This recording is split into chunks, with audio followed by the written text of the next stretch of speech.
Winston Agaba has urged staff to get vaccinated against COVID-19 for their own good and for the public they serve. He was addressing end-of-year meeting where he commended staff for the work well done. With the world adapting to digital marketing, Uganda Broadcasting Corporation staff need social media to reach more audience. UBC Managing Director Winston Agaba told the staff that the digital era must be utilized. He thanked President Yoweri Museveni for supporting UBC. The President had sideline talks at Ngonzi with the Minister of ICT, and he alluded to the same fact. Said where there is funding, we expect UBC to outshine itself, not to compete with the local stations, but to outshine itself now, such that even the international media should be running to us for footage. He also urged the staff that are yet to get vaccinated to do it voluntarily. My appeal is please get vaccinated. Get double vaccinated. I believe you would rather live a healthy life being vaccinated than go to heaven so early and ask God why he called you so early. It would be unfortunate when we cross over to next year and the government policy is whoever needs a vaccine, you have to pay so much, and then you'll start coming back asking for advances to pay for the vaccine, yet right now it is free. Despite the negative impacts of the COVID-19 lockdown measures to the media industry, the national broadcaster recorded significant achievements. Amongst them, increased revenue and relocation of Radio West to the Western region. We want to move Butembo, and so the Butembo team, please prepare yourselves, because those are some of the achievements we must pronounce ourselves to this financial year. So up until end of June this year, we have that target to move both West Nile and Butembo, and we hope that that transfer will actually generate us more revenue as a corporation. UBC is a public broadcaster network founded as a result of the Uganda Broadcasting Corporation Act 2004, which merged the operations of Uganda Television and Radio Uganda. Charlotte Amuge for UBC News. Uganda Police has disclosed a new rebel group called the Uganda Coalition Forces of Change. Police spokesperson Fred Enanga says these have been behind the recent attacks on different police posts. 8 suspects have so far been arrested. In the weekly security briefing always held at police headquarters in Naguru, police revealed as 6 officers were killed in the period of 4 months, stealing 6 guns. In such operations by different security agencies, new rebel outfit has been discovered called the Uganda Coalition Forces of Change, UCFC. In the search, 8 culprits have been arrested and 2 guns recovered, plus other ammunitions. So that means there are 2 other police guns in these recent deadly attacks that are still missing, but we are pursuing the prevailing leads. We also recovered an assortment of mobile phones that we're using for communication, cooking utensils, and a number of tents that they had erected in these swamps. Very young male adults who are recruited into these rebel ranks. Then Senyonga Bob Robert, this is how he looks, as young as he is. So you can see people taking advantage of the youth. This is Yamoremire, who was recruited from Chisoro. This is how he appears. So we expect the other images to come in, and the PR team will be sharing those images with you. Police says these were aiming at gathering more guns to launch attacks overthrowing the government. Police have withheld the name of the principal of this rebel group, though through interrogating suspects, they mentioned their commander. But of course we know who the person who has been recruiting them into these rebel ranks and also providing material support is known. Once that one is arrested, then we shall conduct expansive investigations to establish the groups behind these new acts of violence and lawlessness. These are to be charged with terrorism, illegal possession of firearms, and murder. and other deadly plots against Ugandans and other citizens in the country. These 8 were found in Kabusi village, Bukuya Town Council, Kasanda district. In one of the wetlands found in Kabusi village, Kabusi parish, Bukuya Town Council in Kasanda district. Those who know these two districts, this wetland is located between Kasanda and Chiboga.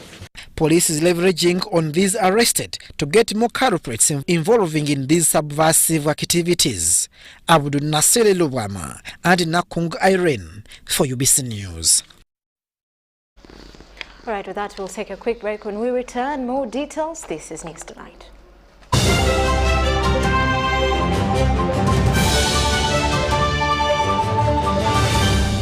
Today in history.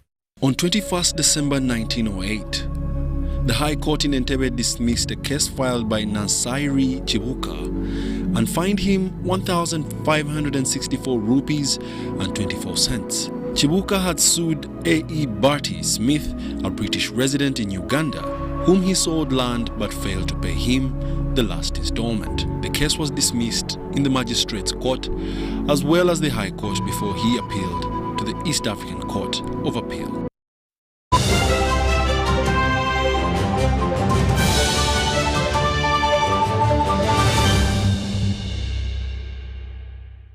Everyone deserves more this festive season, which is why MTN Momo is giving you more thank you points on your MTN Momo withdrawals at agent locations.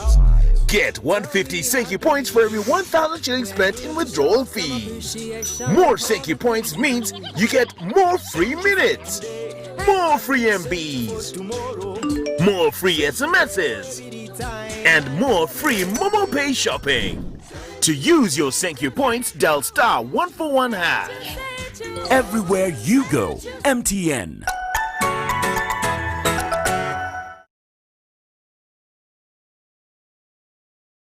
Raising voices.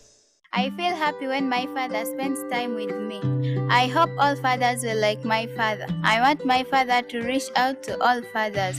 He knows how important it is to be a good father. I promise to help my father inspire other fathers to change. In this time of COVID, what is your promise to the children of Uganda? Because a violence-free childhood is everyone's right. Raising voices. Transact and win money after money with Airtel Money. 1.5 billion shillings in cash prizes up for grabs. My name is Suga Morris. I'm an Airtel Money agent. I'm from Chibuli here. That's where I operate from. I won 2 million shillings. This is great, guys. Go for this. This is for real. The more you transact, the higher your chances of winning. Airtel Money. Instant, secure, borderless. It's the festive season and we love it. And that means it's time to celebrate with GoTV. Come with me. So get your GoCoder and GoTV value for 25,000 shillings to watch with the whole family. And if you're feeling extra festive, upgrade to our best package yet, GoTV Super. Something to look forward to. Download the My GoTV app for more information. Super. We all deserve a super festive season. And with GoTV, there's every reason to love it. I'm growing up, I'm growing into every moment. Thanks, Mom. Nurture the moment with Minute Maid Delight, now available in apple flavor in the 400ml ready-to-drink pack. The e-Government Excellency Awards are here.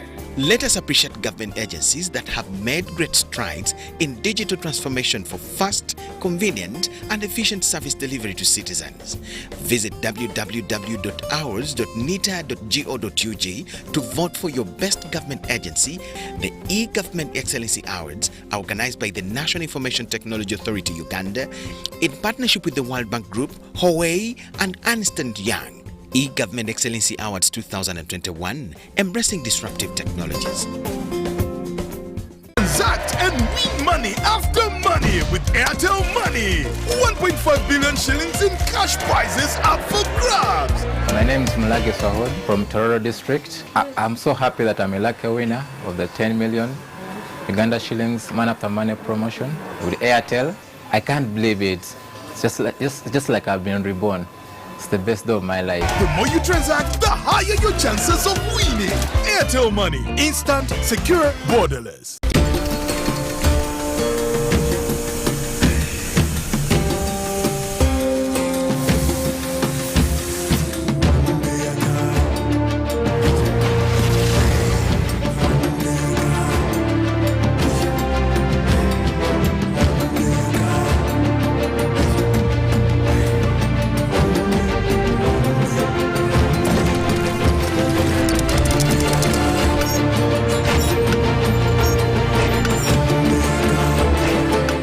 Introducing the all-new Roofing's TMX 500C rebars with cut and bend surfaces.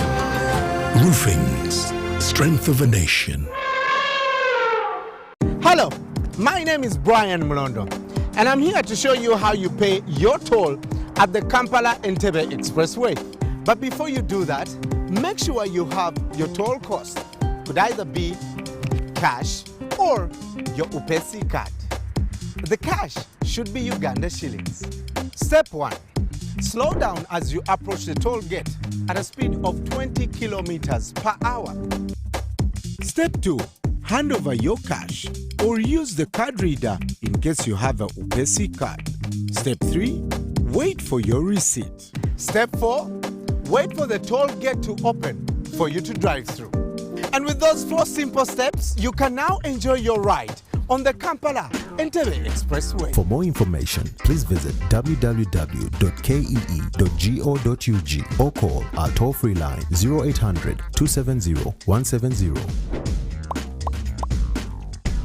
Introducing Learn From Home Data Bundles. Customized bundles for you and your family to study or work seamlessly from the comfort of your home. Use any of these affordable data bundles to connect to your MiFi routers, laptops, tablets, and smartphones while avoiding unwanted internet exposure and ensuring undivided attention during online classes. Enjoy instant access to Zoom, Microsoft Teams, Google Meet, and selected educational websites. Dial *175# to buy your Learn From Home bundle today. Airtel, the smartphone network. Terms and conditions apply. I am one of the millions of people who have been vaccinated. And today I want to ask you to choose to be vaccinated so that we can all go back to enjoying the Uganda we all love. A country that is one of the most entrepreneurial in the world with the most friendly people. A country where we can do business with anyone at any time. A country that is free of COVID-19. So, get vaccinated today in any of the verified health centers and let's bring business back to Uganda. COVID-19 vaccines are free of charge, safe and available. Invest in your health. Invest in Uganda. This message is brought to you by the Uganda Investment Authority. Everyone deserves more this festive season, which is why MTN Momo is giving you more Thank-You points on your MTN Momo withdrawals at agent locations. Get 150 Thank-You points for every 1,000 shillings spent in withdrawal fees. More Thank-You points means you get more free minutes, more free MBs, more free SMSs, and more free Momo Pay shopping. To use your Thank-You points, dial *141#. Everywhere you go, MTN.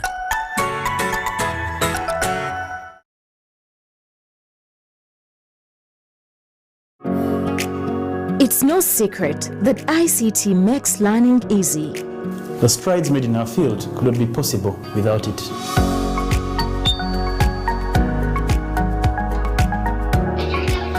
And now we can watch our favorite show. My radio is my best friend. UCC provides an enabling regulatory environment and policy guidance for healthy competition.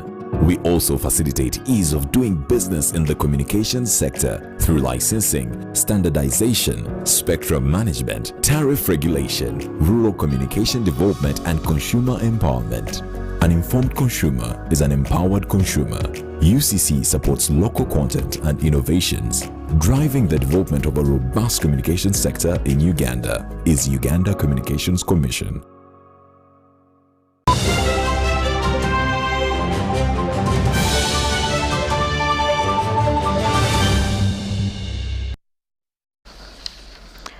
Welcome back. You are still watching News Tonight. Climate and weather experts at Uganda National Meteorological Authority are worried about the drastic changes in temperatures due to global warming across numerous regions, attributing it to environmental degradation and human activity. This was communicated at the Climate Status Report for the year 2019, carried out since 1950, held at their offices in Luzira today. Findings by Uganda National Meteorological Authority made since 1950 to 2019 show the year 2019 was the warmest year, with a warming level of 0.78 degrees centigrade. The report also reveals the increased rate of temperature over the period between 1950 to 2019 was at 0.23 degrees centigrade per decade and 0.26 degrees centigrade between 1990 to 2019. You have probably heard of global warming, which is resulting from the increased amount of greenhouse gases. The same study revealed an increase in the temperature levels, with much impact on southern and western regions, and particularly in districts of Kanungu, Chiruhura, Rukunjeri, Kabale, amongst others. Warming is higher in the southern part and western part of the country. Those two regions are warming faster than the other regions. We have a database of the different parameters. If you want to know about, say, the rainfall patterns in the different parts of the country, if you want to know about the temperatures in the different parts of the country, and we have advanced by installing now 3 weather radars. We have a state-of-the-art weather radar at Entebbe. We have a state-of-the-art weather radar at Lira University and a state-of-the-art weather radar at Rwampara. The report's leading researcher, Dr. Bob Alex Ogwanga, says the findings indicated a drastic increase in temperature levels, which remains a threat to global warming. Reveal that there's a general warming trend over Uganda, both at regional level and the national level. This is an indicator of a bit of problem in terms of warming. Imagine from 1950 to 2019, if that rate is maintained, what will happen after 30 years? Climate scientists attribute human activities that include industrialization, settlement, farming, pollution and deforestation, among others, for the increased alarming global warming. These activities are also cited for the distortion of economy. Construction, and what now we are saying the construction industry. You see, temperatures have a lot they mean in terms of curing when, say, concrete is cooling. Highland areas, but we also have the Rwenzori Mountains. They are also included, and so the glaciers are also reducing. And yet they are very important sources of rivers. Uganda National Meteorological Authority's next move is to embark on the causes of the increased temperatures and global warming levels. When we issue a forecast, they should be aware of what is happening. I'm Ivan Juko for UBC News. Now, the African Center of Media Excellence has held its annual Uganda National Journalism Awards. Uganda Broadcasting Corporation UBC reporter Samuel Senono emerged a winner in the national news category, whereas Dennis Sigoa was first runner-up in the energy and extractive industry category. This was the 6th edition of the Uganda National Journalism Awards, organized by the African Center for Media Excellence. The majority of the entries are coming from our print media houses at 33%, television at 28%, online at 21%, and radio at 18%. Again, I see a disparity there because radio is still king within our market. The event converged journalists from all over the country to compete for several grand prizes in various categories. The number of women participating in the Uganda National Journalism Awards is still low. This year, only 19% of participating journalists were women.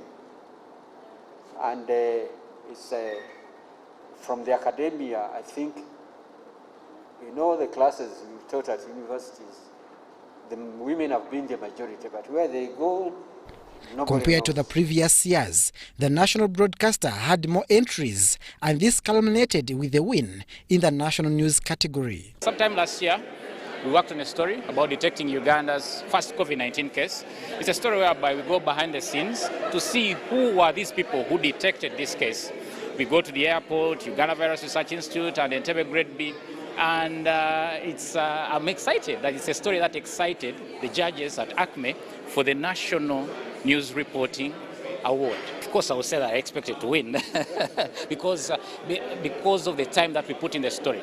This is a story where we had reconstructions because some of these events weren't there in real time. So we got the stories and we reconstructed them. I have a feeling this is one thing that, tipped the judges, and they said, yeah, because being digital reporting and the modern way of reporting, modern journalism, the illustrations, all these things, I think they come in handy. And a first run-up in the energy and extractive industry category. It took us time to go on ground and find out the issues of the local community regarding the mining sector. And I would say it took us about 5 months to get that story. It's an 18-minute piece. Sometimes it takes long to produce the best story, It's about patience, it's about trying to get the facts right. And I think trying to get the facts right is what has made us be on the podium today. Some of the journalists that were recognized include Henry Okurot, Banadiga, and Wadulo Mark, all from the UBC TV newsroom. Other media houses amongst them, New Vision, Next Media, and Nation Media, scooped several awards. Abdul Nasir Lubwana, UBC News.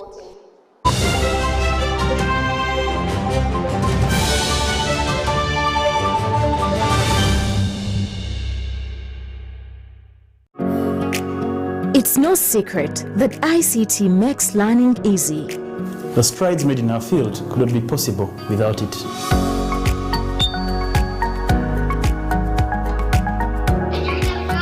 And now we can watch our favorite show. My radio is my best friend. UCC provides an enabling regulatory environment and policy guidance for healthy competition. We also facilitate ease of doing business in the communications sector through licensing, standardization, spectrum management, tariff regulation, rural communication development, and consumer empowerment. An informed consumer is an empowered consumer. UCC supports local content and innovations. Driving the development of a robust communication sector in Uganda is Uganda Communications Commission. Introducing Learn from Home Data Bundles. Customized bundles for you and your family to study or work seamlessly from the comfort of your home. Use any of these affordable data bundles to connect to your MiFis, routers, laptops, tablets, and smartphones while avoiding unwanted internet exposure and ensuring undivided attention during online classes. Enjoy instant access to Zoom, Microsoft Teams, Google Meet, and selected educational websites. Dial *175# to buy your Learn from Home bundle today. Airtel, the smartphone network. Terms and conditions apply. I'm growing up, I'm growing into every moment. Thanks, Mom. Nurture the moment with Minute Maid Delight, now available in apple flavor in the 400ml ready-to-drink pack. Everyone deserves more this festive season, which is why MTN Momo is giving you more thank you points on your MTN Momo withdrawals at agent locations. Get 150 thank you points for every 1,000 shillings spent in withdrawal fees. More thank you points means you get more free minutes, more free MBs, more free SMSs, and more free Momo Pay shopping. To use your thank you points, dial *141#. Everywhere you go, MTN.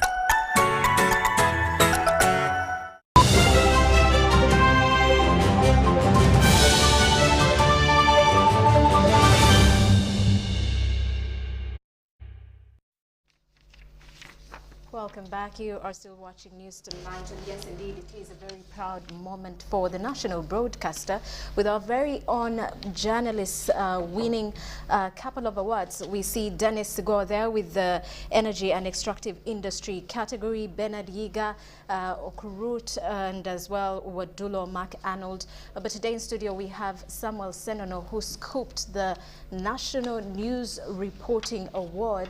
That's quite a moment. Also, my friend, welcome to our studios. Thank you, thank you. It's a proud moment. You've been here for quite some time. A couple of times. You covered a story, you submitted a story on detecting Uganda's first COVID-19 case. Now, I remember when we detected our very first case, even in the newsroom when we got to hear that story, it was quite a very uncertain moment. Yeah, it's more like when, because earlier on we were seeing stories coming in from Brazil, USA, and these other countries. And Uganda, we were waiting for the moment. We were waiting, I think, yeah. As well as other African countries. Yes. We had not yet registered one. And I remember there were even prayers held at State House Entebbe, thanking God that Uganda... Just a day before. Not a day before, that very day. The very day, yes. Yeah. So this story, we go behind the scenes and we look into what was put in place to detect this very first COVID-19 case. Because if you remember, people were coming in from all over the world. Ugandans, they were returning home. Yes. And they were posting stuff on social media that there are no checks at Entebbe International Airport. Ugandans, you're going to die. No checks. A certain famous politician, whom I won't mention here, posted something online. So, you know, through sources you contact, I had to call Dr. James Seyul, who is in charge of Kazuri Medicals at Entebbe, and he was telling a different story. He was saying, yes, we have the checks, we got equipment, new equipment, and we're testing. And we've been trained in detecting influenza and all these other things. So, and indeed, you went on ground, and that's what was happening. We went there. Actually, they invited us. We went there, and we saw the measures which were put in place.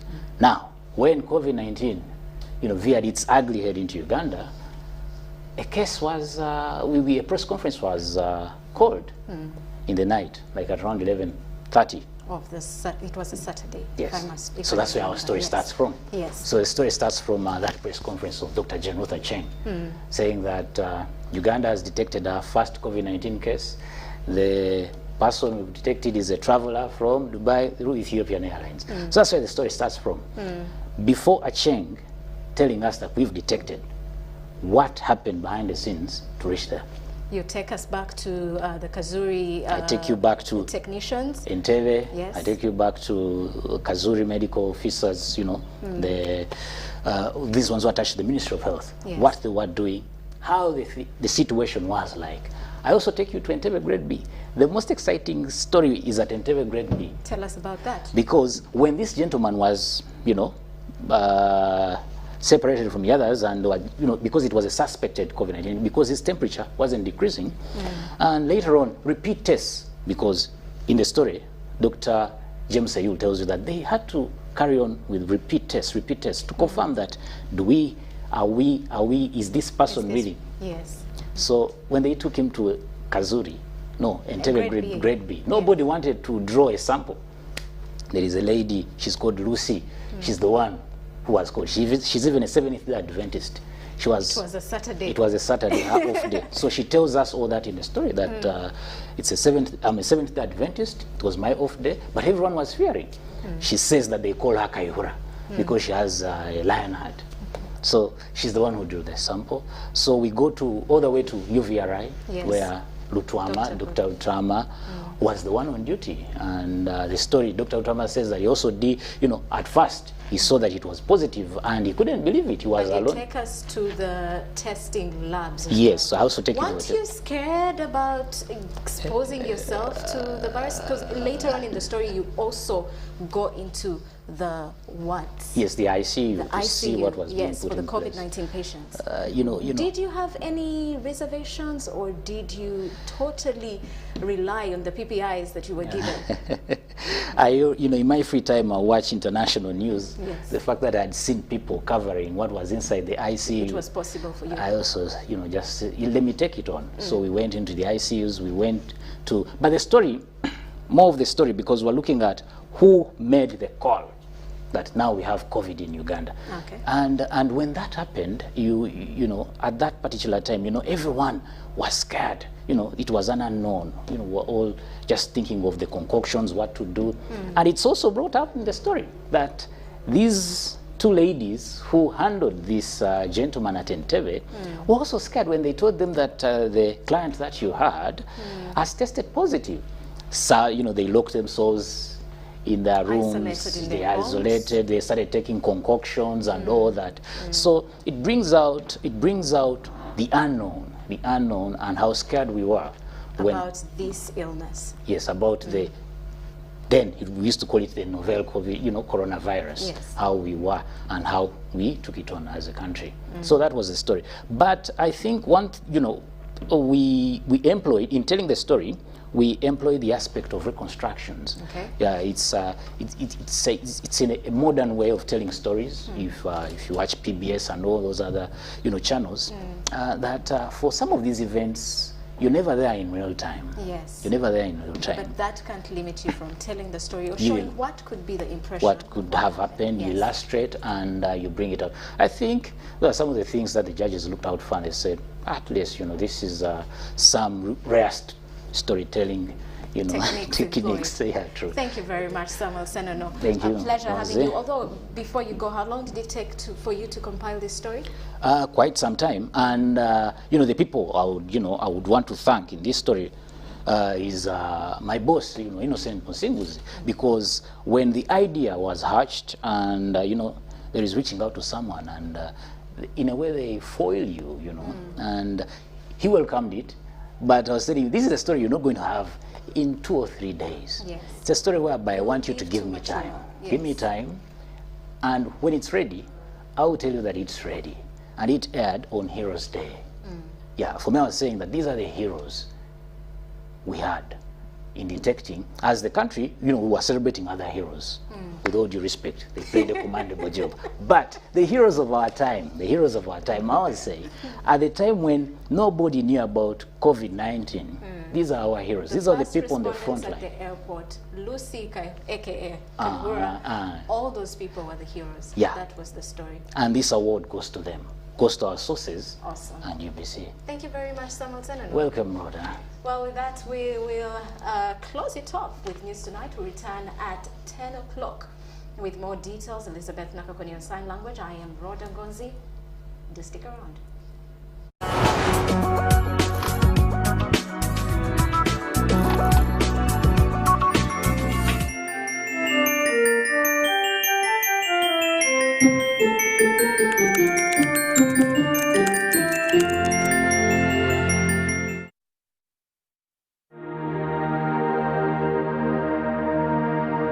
On the journey of AGOA, one of the things that first happened was to train over 2,000 girls. So there were many problems for investors at the time I joined Uganda Investment Authority. And our role was to identify them, go to government and say, you've got to change this. In 1986, we had about 2,000 kilometers of what you would have called paved road, but in very sorry state. I want to thank UBC that enables us to get these very important messages. Showcasing where we were and how far we have come. The Kalanga Infrastructure Services Limited, we signed an implementation agreement where we are running 2 ferries, we're generating and distributing power to the entire Bugala Island, supplying clean piped water. Even Enterprise Uganda, we started with 5 people. Today we're all over the country. When you are approached by UBC, every week, please make time and offer us the benefit of knowing where you came from, what you are doing, where you are headed to, so that we can all appreciate that things can be done.